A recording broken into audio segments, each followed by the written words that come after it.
Dia ada perbuatan yang membatalkan salat itu, baru membatalkan salat, ada syaratnya. Nah, tadi kita mengatakan batuk mengeluarkan huruf batal salat. Ada syaratnya lagi. Kita tidak menyampaikan habis karena bukan itu kajian kita hari ini. Syaratnya yang pertama disengaja. Batuk itu disengaja, batuk yang disengaja. Yang kedua, dia tahu bahwa hukumnya haram.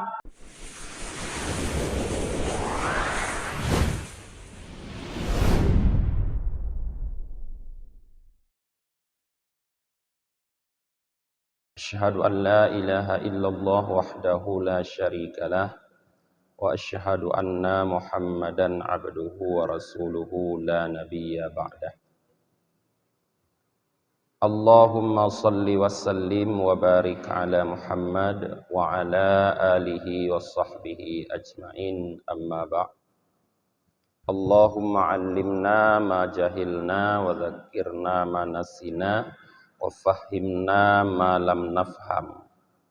Subhanaka la ilma lana illa ma 'allamtana innaka antal alimul hakim.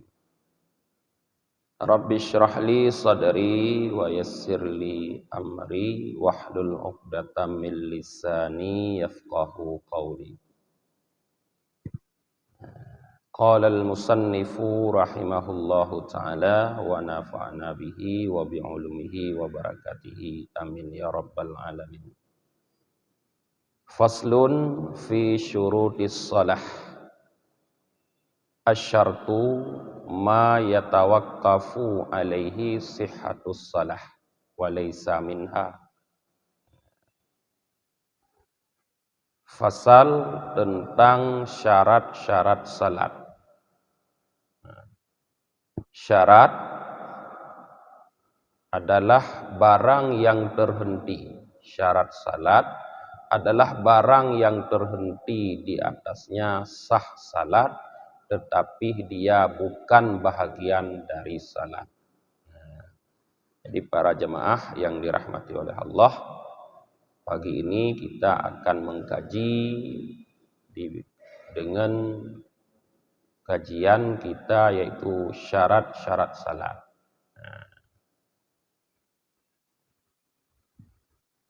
Syekh Zainuddin Al-Malibari mengatakan bahwa yang dimaksud dengan syarat salat di sini, artinya beliau tidak menyampaikan definisi syarat secara umum, tapi khusus kepada yang dimaksud dengan syarat salat adalah sesuatu yang untuk sahnya salat terhenti kepada sesuatu tersebut. Artinya sangat dipengaruhi oleh sesuatu tersebut. Apapun yang mempengaruhi kepada sahnya salat, yang dia itu bukan bahagian dari salat, itu adalah syarat salat. Sedangkan kalau dia bahagian dari salat, itu adalah rukun salat, bukan syarat salat. Wa quddimatis syurutu alal arkani li annaha aula bitaqdim. Idzi syartu ma yajibu taqdimuhu ala syart ala salah wastimraruhu fiha. Dan didahulukan pembicaraan tentang syarat-syarat di atas rukun-rukun, karena sesungguhnya syarat lebih aula untuk didahulukan. Karena syarat adalah sesuatu yang wajib didahulukan di atas salat dan ditetapkan di dalam salat. Kenapa syarat lebih dahulu dibicarakan? Kenapa tidak rukun salat dulu? Semua kitab fikih yang sempurna pembahasannya, kita pasti menjumpai pembicaraannya dahulu tentang syarat salat. Bukan langsung rukun salat, tidak langsung diri salat, tapi hal yang di luar salat dulu. Karena menurut Syekh Zainuddin di sini, syarat itu lebih aula, lebih utama, lebih layak untuk didahulukan karena dia memang berlaku semenjak sebelum salat sampai di dalam salat dia masih berlaku. Semenjak sebelum salat sampai di dalam salat dia masih berlaku. Misal kita contohkan syarat salat yaitu suci daripada hadas. Jadi suci daripada hadas itu bukan di saat kita sudah salat baru suci, tapi sebelum kita salat sudah harus suci. Sampai kita dalam melaksanakan salat pun kita mesti harus suci. Makanya dari sebelum dia sudah dilakukan, maka dia harus dibicarakan lebih dahulu dibandingkan dengan rukun. Karena rukun, kapan rukun itu harus ada? Di saat kita sudah melakukan salat. Sedangkan syarat sebelum salat pun dia sudah harus ada. Nah,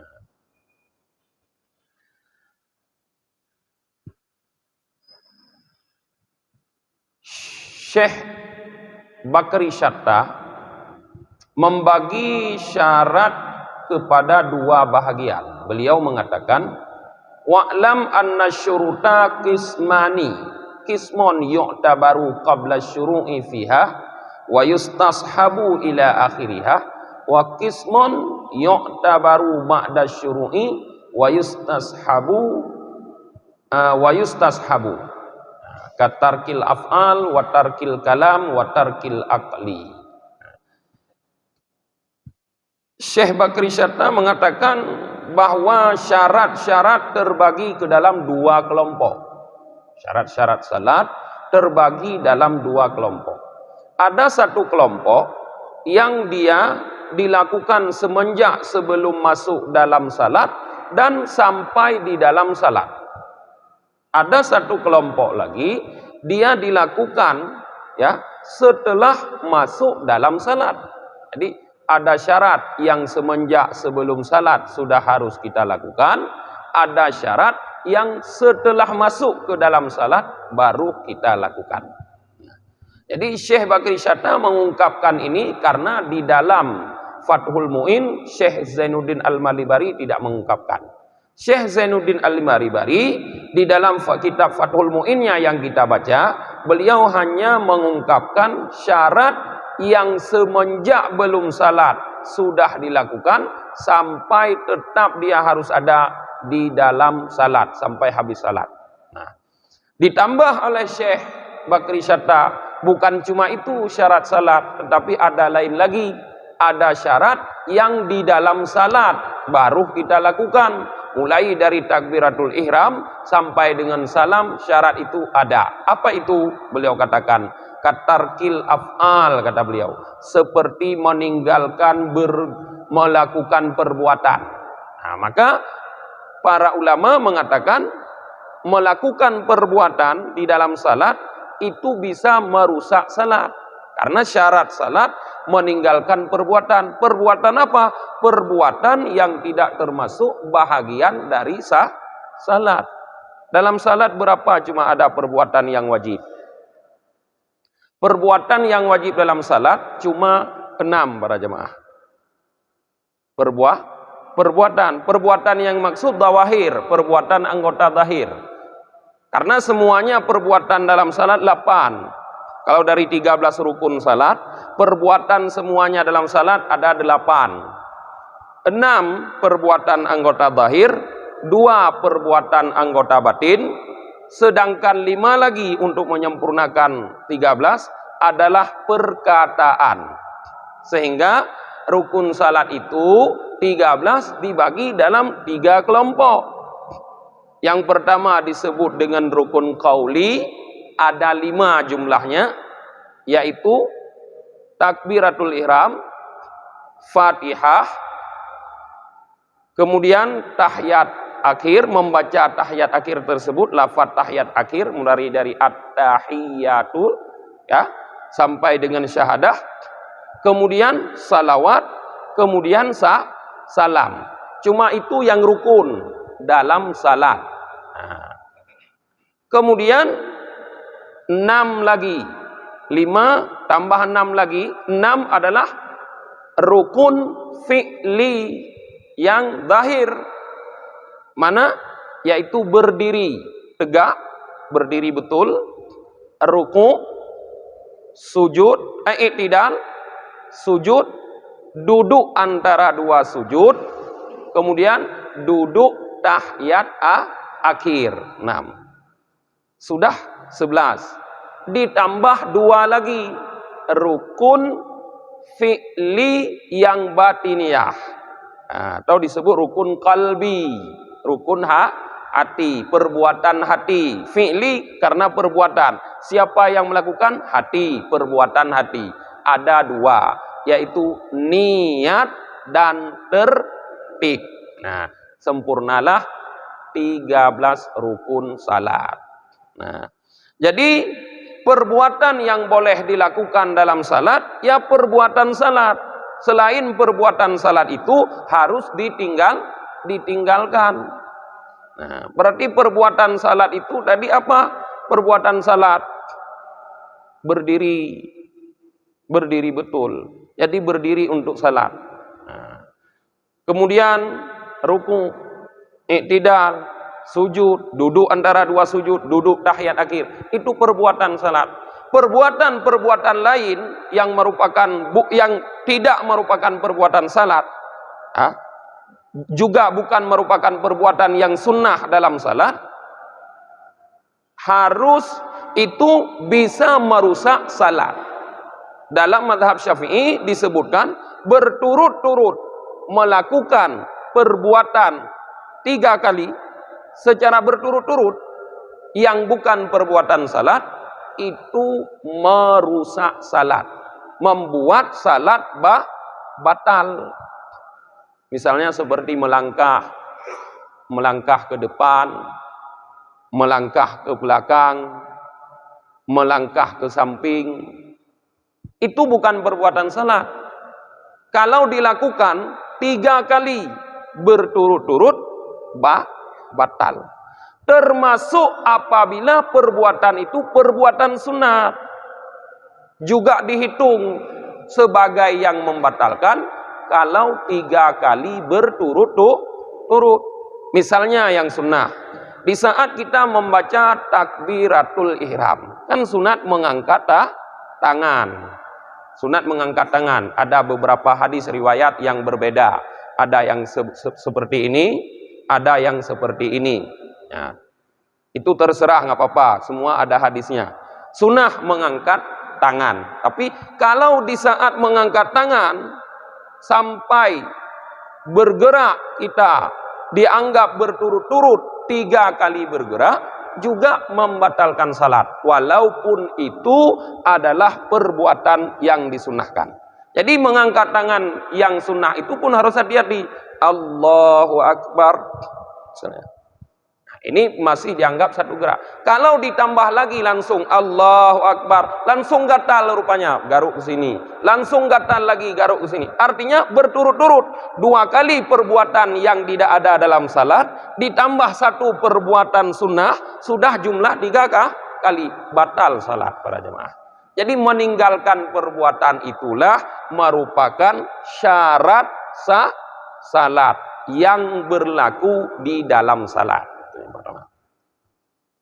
Yang kedua, tarkil kalam, meninggalkan berbicara. Berbicara dalam salat tadi cuma ada berapa? 5. Apa yang kita bicarakan? Membaca takbiratul ihram, Allahu Akbar. Itu yang boleh kita bicara. Yang kedua, membaca Fatihah, yang wajib dulu, yang rukun. Kemudian membaca tahiyat akhir. Kemudian membaca salawat kepada Nabi. Yang disebut dengan salawat, Allahumma salli ala Muhammad. Itu salawat kepada Nabi. Wa ala ali Muhammad bukan lagi rukun. Kemudian membaca salam yang pertama. Ada bacaan-bacaan lain seperti misalnya membaca doa iftitah dengan berbagai macam bentuk, membaca ta'awud sebelum Fatihah, dan juga sebahagian besar menyatakan sebelum qiraah yang lain juga disunnahkan. Membaca tasbih dalam ruku', membaca sana dalam i'tidal, membaca tasbih dalam sujud, membaca tahiyat awal, membaca salam terhadap keluarga Nabi di dalam tahiyat akhir, membaca salam yang kedua yang ke kiri itu sunnah. Berarti ada perkataan yang wajib, yang rukun, ada perkataan yang sunnah. Perkataan yang lain yang tidak ada diwajibkan dan disunnahkan, termasuk sunnah juga berdoa. Termasuk juga sunnah berdoa. Tapi berdoa tidak boleh di waktu berdiri, karena berdiri itu bukan tempat berdoa. Berdiri itu tempat qiraah. Jangan salah gunakan. Jangan karena imam panjang kali membaca ayat, karena kita tidak membaca ayat lagi, kita sudah menyelesaikan Fatihah kita, lalu kita isi dengan doa. Itu salah. Doa itu disunnahkan di sujud. Setiap sujud, tidak mesti sujud yang terakhir. Dan di saat selesai membaca tahiyat akhir, setelah fil alamina innaka hamidum majid, sebelum salam. Di situ tempat sunnah doa dalam salat. Boleh diisi dengan doa-doa, tapi doa-doa yang dibenarkan juga. Nah, dengan cara yang dibenarkan. Selain itu, perkataan-perkataan yang lain, para ulama menyebut dengan perkataan ajnabi.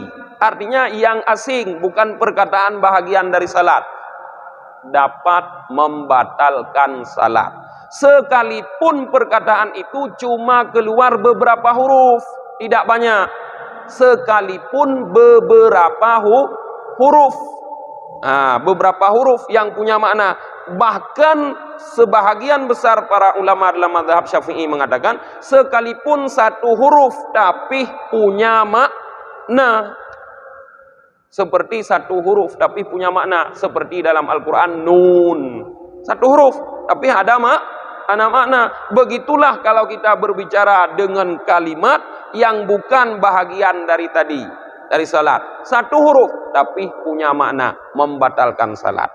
Maka disitulah keluar pendapat para ulama bahwa batuk, berdehem, mengeluarkan nafas dari hidung, itu kalau mengeluarkan huruf yang dimaksud huruf hijaiyah, membatalkan salat. Membatalkan salat kalau mengeluarkan huruf yang punya makna. Punya makna secara bahasa Arab, bukan diukur dengan bahasa kita. Nah, maka hati-hati perbuatan-perbuatan seperti itu membatalkan salat. Jangan melihat-lihat orang. Baik karena sering nejak Arab, nekala ni Arab, batuk-batuk lego. Murung Arab batuk-batuk. Arab, tanya. Agama memang asalnya dari Arab, tapi tidak semua yang orang Arab lakukan itu sesuai dengan agama. Baik tanya kiblat ke Ka'bah, Arab mendung decok ke kiblat. Kiblat kita cuma Ka'bah, bukan seluruh Arab.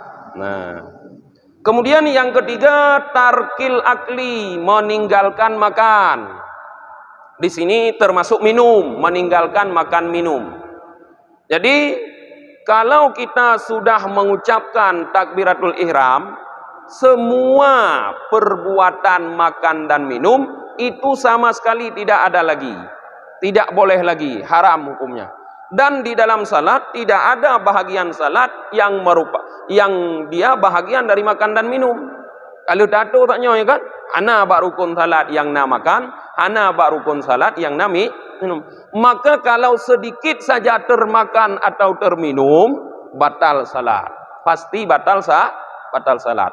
Misalnya rupanya kita tadi sebelum subuh makan. Mungkin makan sahur yang ingin berpuasa.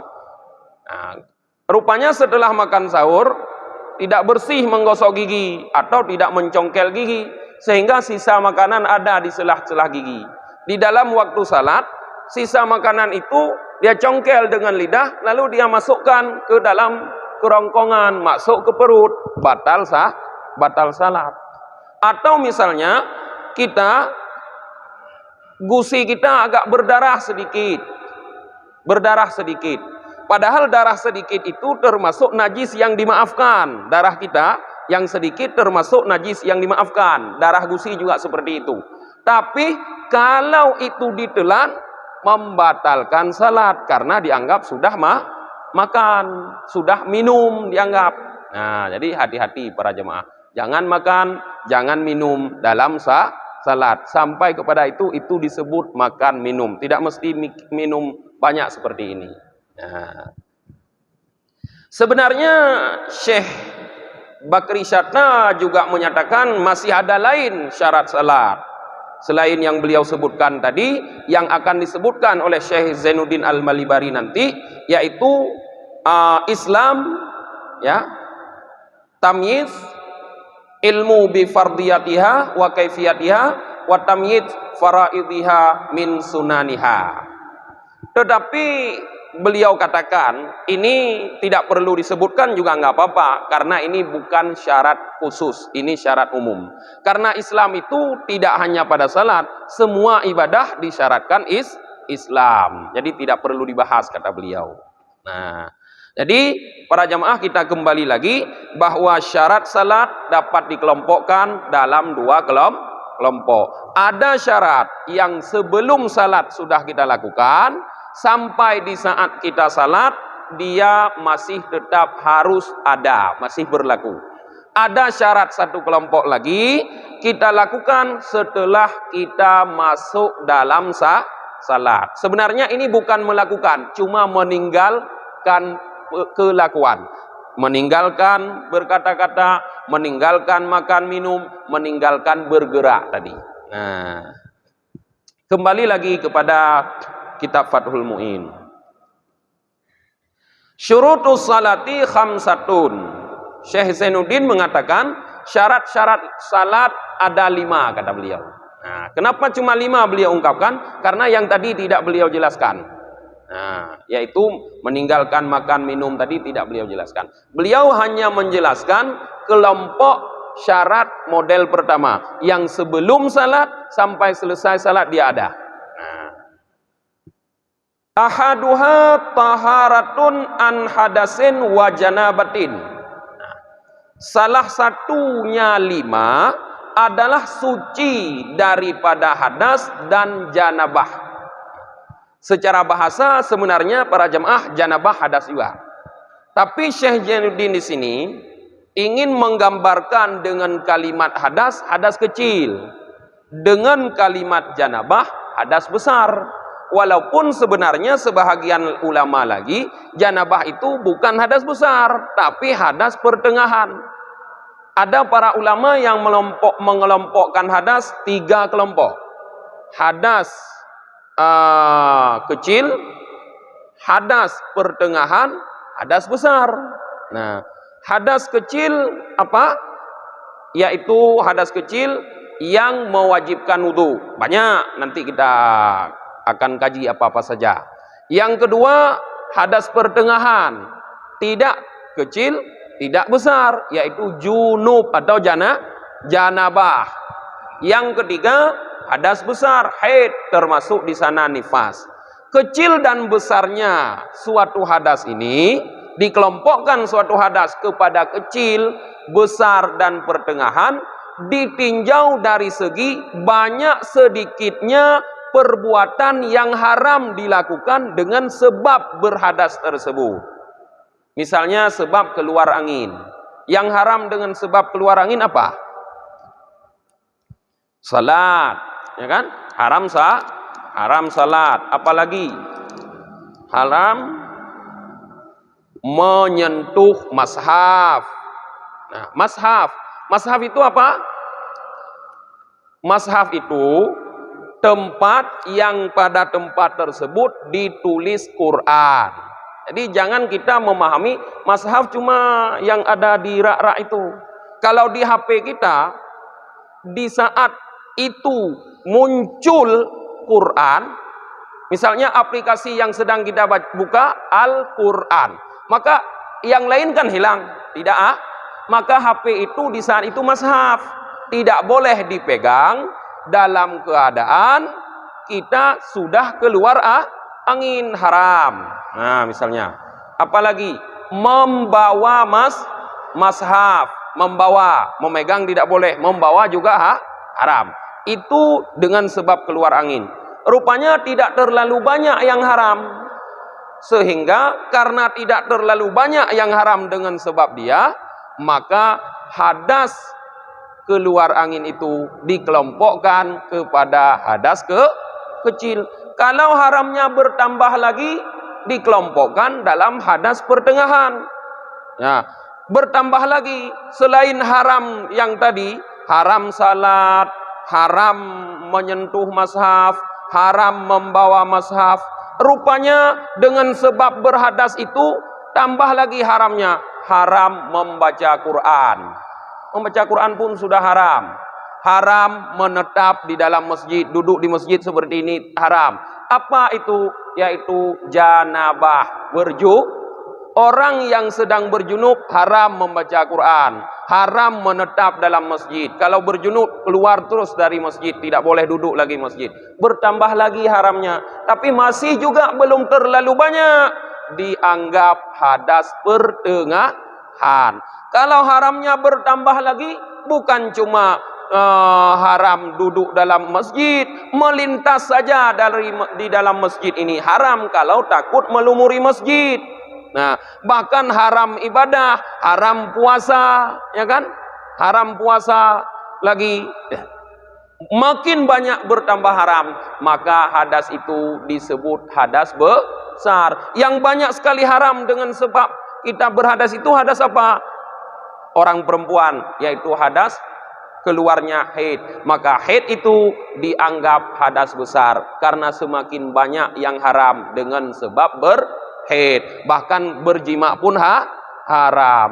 Kalau berjunub tidak haram berjima, cuma makruh kalau sebelum mencuci kemaluan, bukan haram. Kalau berhaid, walaupun dibersihkan kemaluannya, kalau masih dalam keadaan berhaid haram. Maka makin banyak haram, makin besarlah tingkatan hadas tersebut.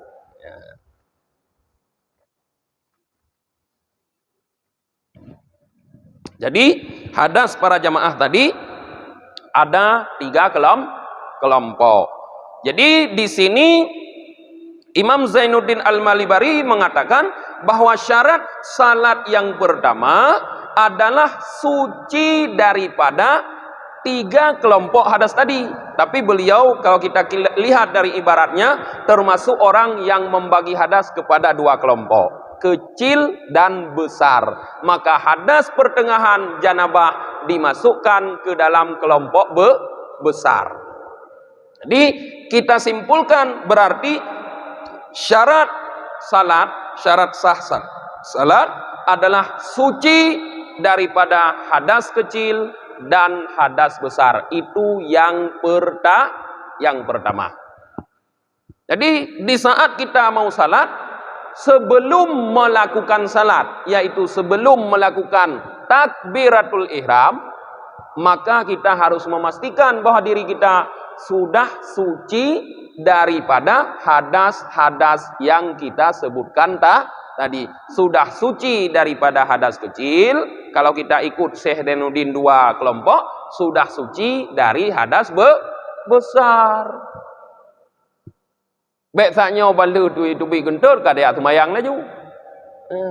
Kada depu bahwa nyan hadas tiap semayang si laju, nyan hanjur. Dosa kita. Bahkan kalau itu kita sengaja padahal kita tahu haram salat dalam keadaan berhadas, itu kita berdosa besar karena kita dianggap tala'ub bil ibadah, bermain-main dengan ibadah, mempermainkan ibadah, dosa besar mempermainkan ibadah. Nah. Kemudian apa yang dimaksud dengan taharah? Karena beliau mengatakan tadi suci taharah daripada hadas kecil dan hadas besar. At-taharatu lughatan an-nadhafatu wal khulusu minad danas. Secara bahasa, Syekh Zainuddin ungkapkan, taharah itu adalah nadhafah, bersih. Taharah itu bersih. Wal khulusu minad danas. Wal khulusu minad danas disebutkan oleh Said Bakri Syatta adalah tafsir daripada nadafah. Bersih itu apa maksudnya? Yaitu bersih daripada danas, daripada sesuatu yang kotor. Nah, bersih daripada sesuatu yang kotor itu disebut taharah. Nah, secara bahasa, wa syar'an raf'ul man'i murattabi alal hadas awin najas. Nah, secara syarak yang disebut dengan taharah adalah merafa.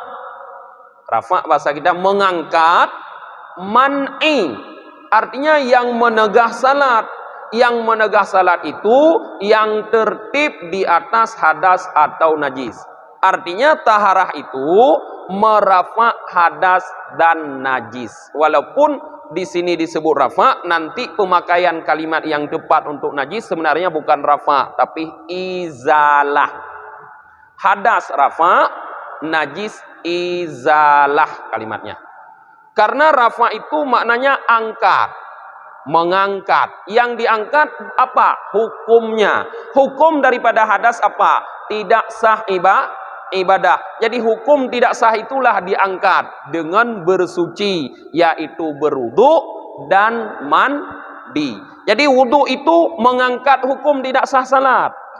Mandi itu mengangkat hukum tidak sah salat. Di antara ibadah kita contohkan. Nah, sedangkan najis bukan diangkat hukumnya, maka disebut izalah. Arti izalah menghilangkan. Jadi kalau najis, kalau kita terkena najis, karena nanti syarat yang kedua salatlah suci badan, suci pakaian, suci tempat daripada najis. Nah, maka disebut izalah. Arti izalah menghilangkan. Karena pada proses mensucikan, membersihkan diri daripada najis, menghilangkan ain atau zat daripada najis tersebut. Jadi bukan hukumnya yang diangkat, tapi zat daripada najisnya harus hilang daripada kita. Nah, jadi itu definisi taharah menurut syara, yaitu mengangkat hukum yang hukum tersebut ya ada pada hadas atau najis, yaitu tidak bolehnya ibadah, diantaranya salat. Jadi para jemaah, mungkin ada yang mau bertanya sebelum kita lanjut ke kajian yang lain. Ya, boleh.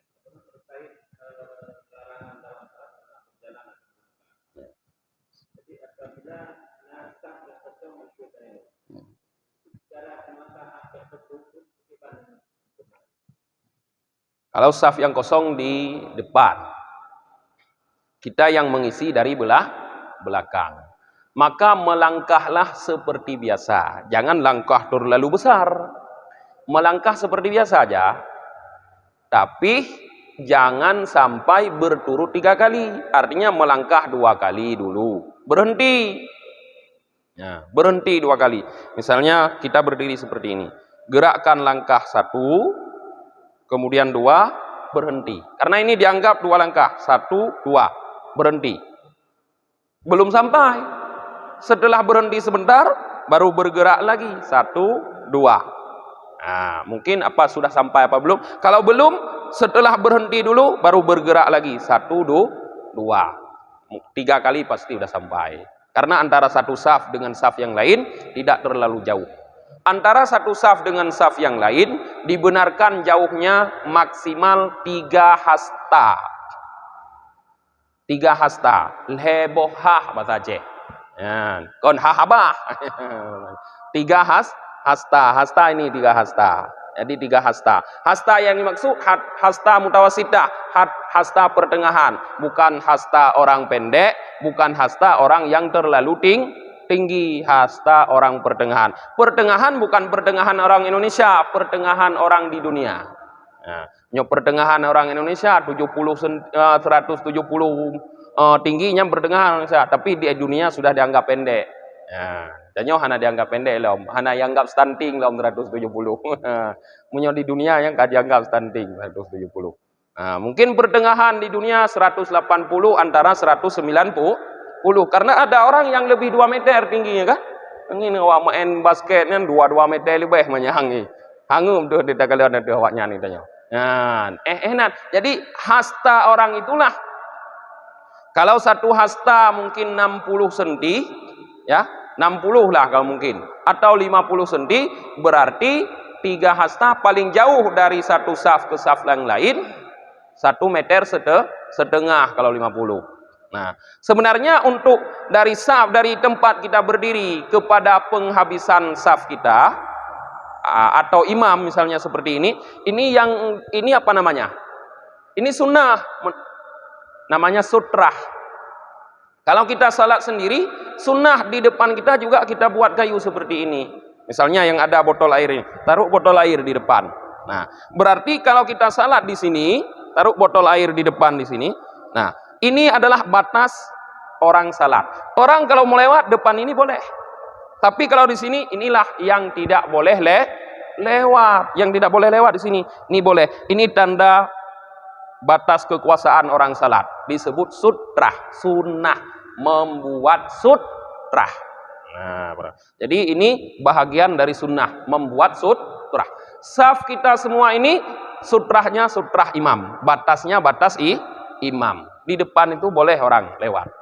Nah, jadi kalau kita salat sendiri, misalnya orang yang salat bukan di saf pertama. Kalau saf pertama misalnya ada sutrahnya ini, dinding ini langsung sutrah misalnya. Tapi kalau salat di sini nggak ada sutrah, taruh sesuatu di sini apapun boleh. Kalau bawa tas, taruh tas di depan sebagai sutrah. Nah, apa nih? Nah,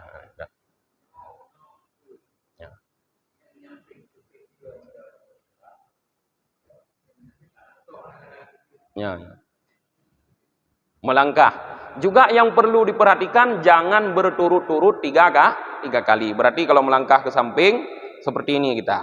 Nah, tentu bukan kaki ini dulu, kan terlalu besar ya kan? Kaki ini dulu. Berarti 1, 2. Berhenti dulu.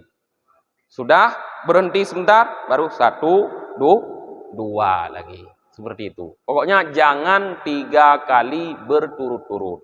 Walaupun itu sunnah, tapi kalau sudah 3 kali berturut-turut, membatalkan salat. Walaupun itu sunnah, membatalkan salat.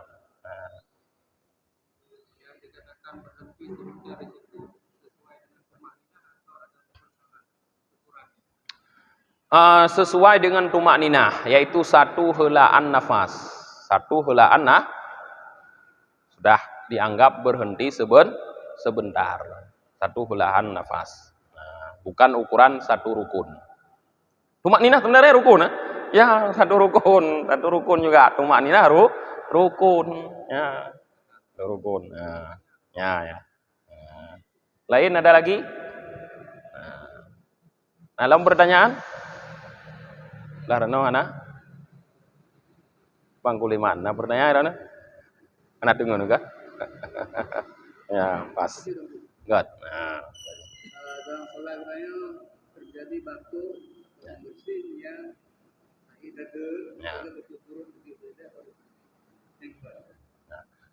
dia ada perbuatan yang membatalkan salat itu, baru membatalkan salat, ada syaratnya. Nah, tadi kita mengatakan batuk mengeluarkan huruf batal salat. Ada syaratnya lagi. Kita tidak menyampaikan habis karena bukan itu kajian kita hari ini. Syaratnya yang pertama disengaja. Batuk itu disengaja, batuk yang disengaja. Yang kedua, dia tahu bahwa hukumnya haram. Dia tahu, bukan orang bodoh, bukan orang yang tidak tahu. Yang ketiga, dia bukan dipaksa oleh orang lain. Kalau dipaksa oleh orang, puduk budi no baule kemenyahang ka batuk kutimba katanya. Ada sengaja, ada depu hukum haram, tidak batal. 3 syarat. Yang pertama disengaja, kedua dia tahu hukumnya haram, yang ketiga dia melakukan karena pilihan dia sendiri, bukan terpaksa. Jadi batal salat apabila dia melakukan itu bukan di saat membaca rukun qauli. Rukun qauli ada 5. Misalnya membaca Fatihah. Kalau dia tidak batuk ya dalam membaca Fatihah, kalau dia tidak batuk, maka dia tidak bisa mengeluarkan makhraj daripada huruf Fatihah. Itu boleh batuk. Misalnya imum, umuk salmina tengah gedang imum. Tengah baca Fatihah, tengah baca ihdinas siratal mustaqim, kajih jurukung. Hanya najud lem tu betu, punya hana ke ba? Batuk, boleh batuk. Tapi kalau nanti setelah Fatihah tengah baca ayat yang lain, yang sunnah, bukan wajib kan? Ayat setelah Fatihah bukan wajib, sunnah. Nyan gatai rukung nunggu salmina tengah baca mutu. Tengah baca innallaha la yastah. Mutu ni. Nyan tidak boleh batuk. Kah ke Allahu Akbar juga deh nyo hanjut le. Neba baca karena itu bukan wajib, bukan rukun. Karena ada baca ayatnya sah di semayang deh. Nah, tapi bukan sengaja tidak kita baca. Kalau sengaja tidak kita baca, berarti kita meremehkan perbuatan sunnahnya. Nah baca mah hanjut le itu bila itu. Kah ke Allahu Akbar juga deh. Menunggu ayat hana itu bitu Allah Akbar ke hana itu bitu ke Allah Akbar hana itu bitu hana pupusit hana betul. Kamu ngepah rengong kunong ngepah ti kameng nom tu ngomong talmina. Ya, ada hana itu bitu hana pupusit Allah Akbar. Sebab purayo Allah Akbar pun ya, Allah Akbar takbir indikalat itu kan sunnah. Sunnah menjiharkan takbir indikalat bagi imam itu ada hukum tertentunya. Juga bagi mubaligh yang boleh menjihar takbir intikalat cuma 2 orang, imam dan mubaligh. Nanduri dah mubaligh. Masjid kita tidak pakai mubaligh. Tempat yang luas misalnya itu pakai mubaligh. Kalau salatnya banyak sekali jamaah luas pakai mubaligh. Orang yang membesarkan suara takbir intikalat di belakang imam. Misalnya imam Allahu Akbar, urungnya ikut Allahu Akbar, itu mubaligh. Ada syaratnya membesarkan takbir intikalat. Syaratnya apa?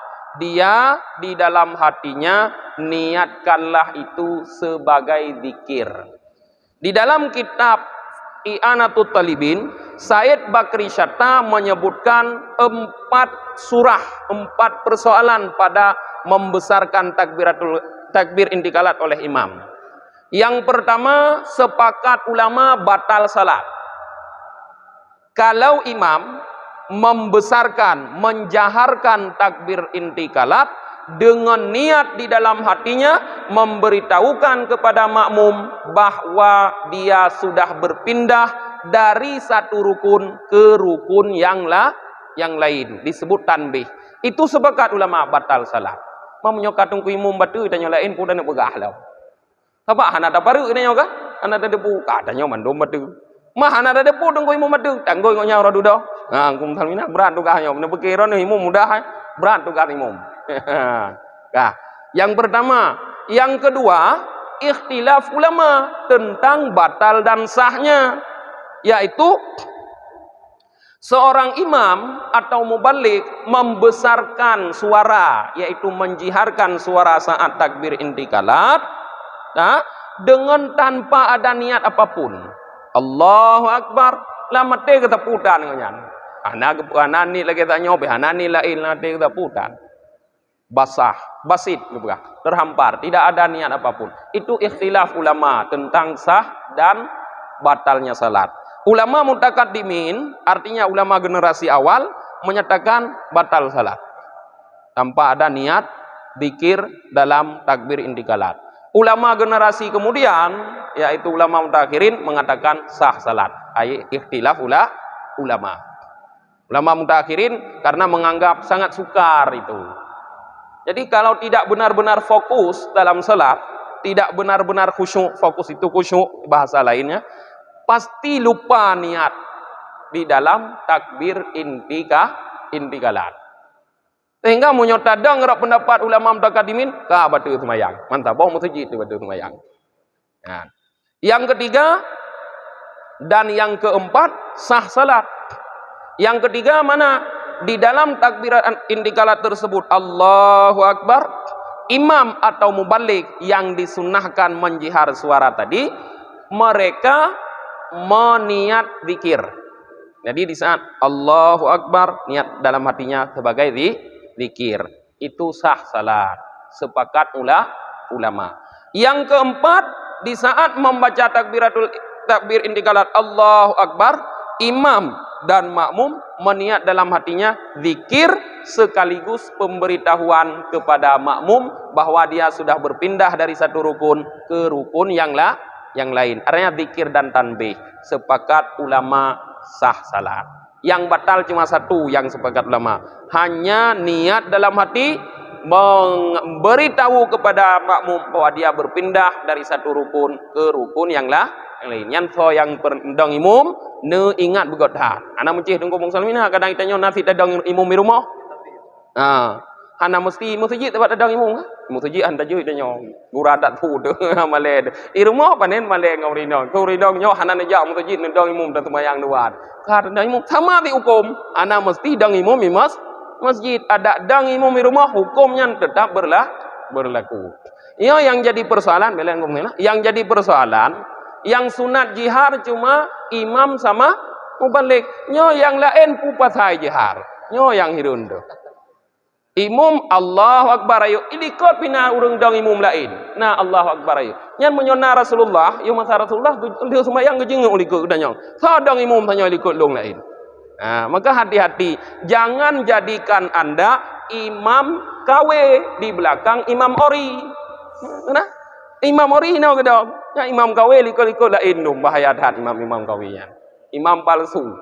Nah, jadi kalau anda sudah niat tadi sebagai makmum, jadikan diri anda sebagai makmum yang tidak anda jihar takbir indikalat anda. Yang jihar cuma imam dengan ketentuan seperti tadi. Nah, mungkin jemaah nyokai dengan tujuh. Akibat.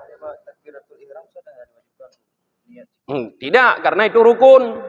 Takbiratul ihram itu rukun. Nah, bukan sunnah. Jadi cuma pada takbir intikalat tadi yang ada persoalan khilaf ulama dan sepakat ulama tadi. Nah. Boleh ya, entah. Tak boleh lanjut. Nyo.